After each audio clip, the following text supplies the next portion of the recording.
Have you ever struggled with a weak Wi-Fi signal? Today, we shall explore, understand why this happens, and how Wi-Fi antennas play a big role in your network performance. So before I go to that, you've been always having these questions that how can I determine my access point coverage? People have been asking that which access point can go something like 500 meters, 400 meters, and even a kilometer. And today in this video, you're going to understand which access point does that. The coverage of an access point is determined by the antenna gain. Remember, there are many factors that determine the performance of your network, that is coverage, the strength, and so on. With the antenna frequency, that is the 2.4 gigahertz, the 5.0 gigahertz, and so on. But today I'm mainly going to focus on the antenna gain, and we see how does antenna gain play a role in your network performance. Before I go to the antenna gain, let's first of all look at the types of antennas. We have the omnidirectional antennas, we have the directional. The antenna gain is measured in dBi, that is decibel relative to isotropic. So I have here several Wi-Fi gains, that is the dBis, the distances they cover indoor, and the distances they cover outdoor. Remember, the performance of your antenna or the coverage of your signals vary depending on the environment that you've installed your access point or even the antenna. If you install it in an indoor environment, the coverage will be different, and if you install it in an outdoor environment, the coverage will be different. So let me first of all look at the 2 to 3 dBi antennas. These are low gain antennas, and in an indoor environment it can cover around 10 to 30 meters, and for outdoor it can go even to 50 up to 100. That's why we were able to cover a distance of about 150 on a 3 dBi omnidirectional TP-Link ERP110 antenna. It's because we were in an outdoor environment. Then if you're using a 5 to 7 dBi antenna, it can cover something like 30 to 50 meters in an indoor, and for outdoor it can even cover 100 to 200 outdoor, so that is either a playground, a field, or even market areas. If you're using an antenna of 8 to 12 dBi, it can cover something like 50 to 80 meters, that is indoor, and it can even go for outdoor, it can go up to 200 up to 800 meters, that is outdoor. And let's look at the high gain. Now these are high gain antennas, the ones that are with 15 decibel radioactive to isotropic, that is 15 to 24. For indoor use, they are not used for indoor, that's why you see like it's not known. So they are mainly used for outdoor purposes, and these are mainly used in point-to-point bridges, or even point-to-multiple point, that I can give you a minimum of 1 to 20 kilometers. Now let's look at the types of antennas and the antenna gains they always have. When looking at the omnidirectional, we say that omnidirectional covers 360 degrees, as I told you. For instance, if I've got 2 access points, that is AP1 and AP2, all having omnidirectional antennas. So how does these omnidirectional antennas radiate? We say that omnidirectional antennas radiate 360 degrees, but in a horizontal way. So if it's mounted vertically, this is how it will radiate its signals, and if it's mounted horizontally, this is how it will radiate its signals. The omnidirectional antennas are purposely made for small areas, that is offices, homes, and so on. This is because they've got a low dBi, and that is the antenna gain. And they usually have 2 to 8 dBi, so these are low gain antennas, so meaning that they fell in this range, that they can cover from 50 to a maximum of 200 meters, and if it's 8, it can even go to something like 300 meters. It depends on on the what? On the gain that you're having, but they don't perform well indoors. Remember, Wi-Fi signals are affected by barriers, that is walls, concretes, and so on. Then let's look at these other antenna, the directional antennas, and these are antennas that focus signals in a specific direction. They always focus signals in degrees of, that is 60 degrees, 120 degrees, or even 90 degrees. And these antennas are mainly used in long-range performances, that is even point-to-point purposes, and even point-to multiple points. So these are the antennas that they always use. Let's say that your access point has got a single directional antenna. Let's say that it has this kind of directional antenna that focuses in 120 degrees, meaning that your signals will focus only in this kind of direction. Meaning that behind here there shall be no Wi-Fi, so they focus signals in a specific direction. That makes their signals to even go far compared to these omnidirectional antennas.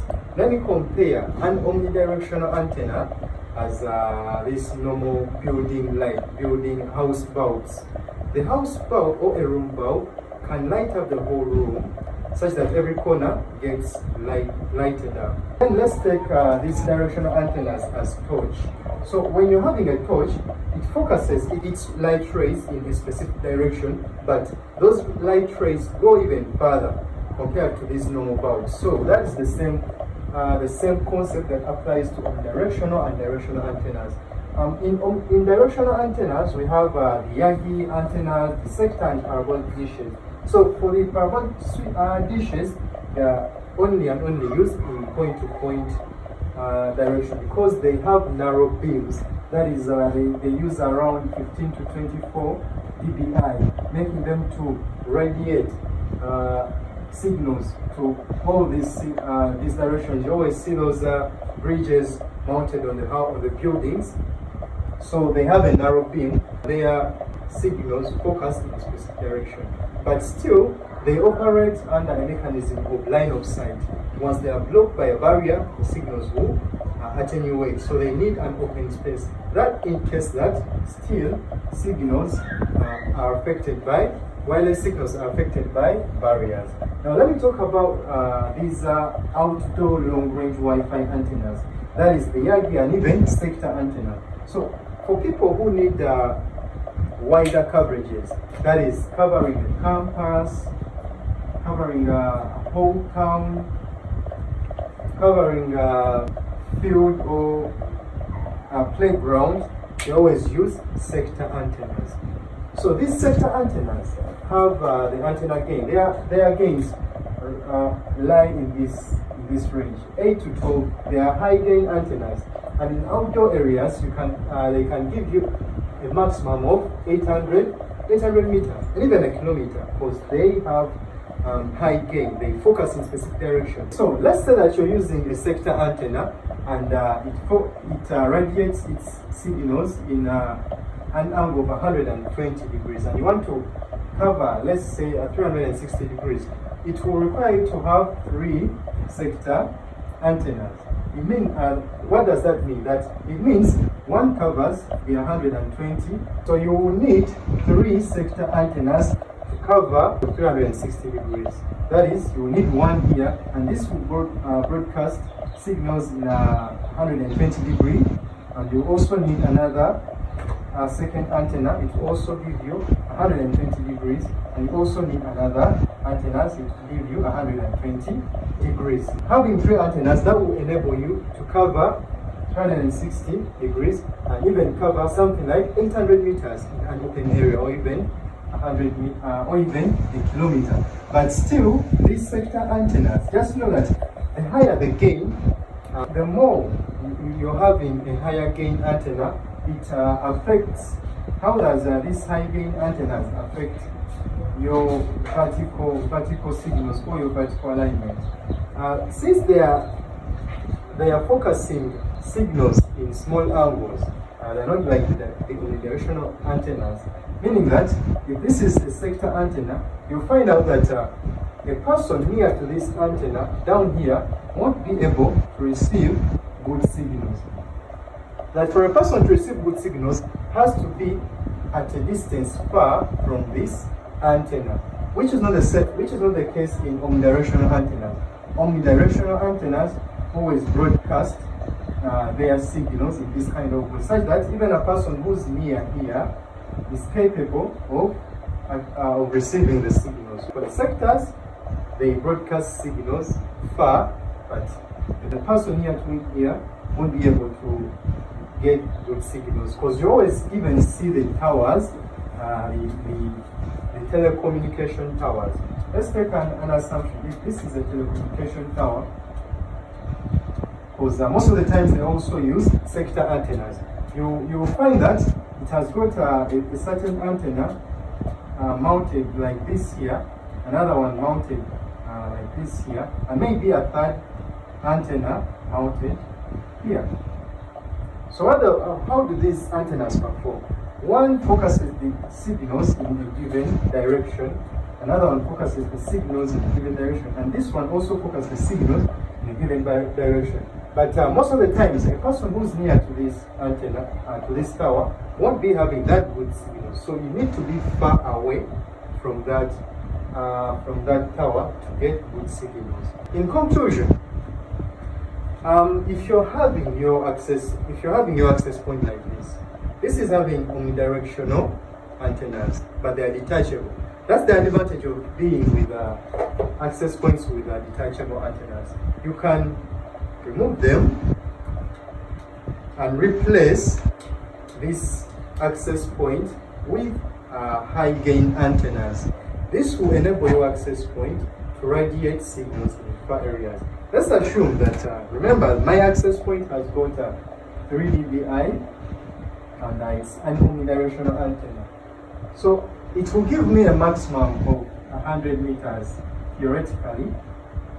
But if I replace these antennas with maybe something like 2 directional antennas of high gain of something like 12 dBi, and that is when they are compatible. So you need to have devices that are compatible with detachable antennas, and the antennas too have to be compatible with your access point.